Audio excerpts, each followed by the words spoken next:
Huzurabad assembly నియోజకవర్గంలో ఈసారి ద్విముఖ పోటీ నెలకొని ఉంది.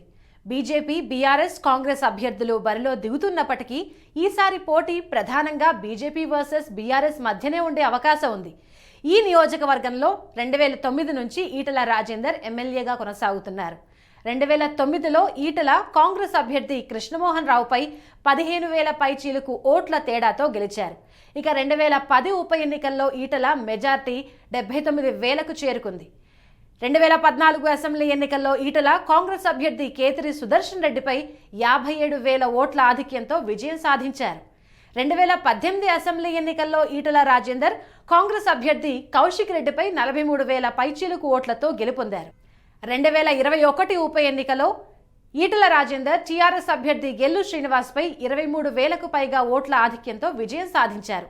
హుజురాబాద్ నియోజకవర్గంలో ఈటల రాజేందర్ ఇప్పటి వరకు 5 సార్లు విజయం సాధించగా 2023 ఎన్నికల్లో విజయం సాధించడం ద్వారా ఈటల రాజేందర్ డబుల్ హ్యాట్రిక్ విజయాలను అందుకున్న వారవుతారు.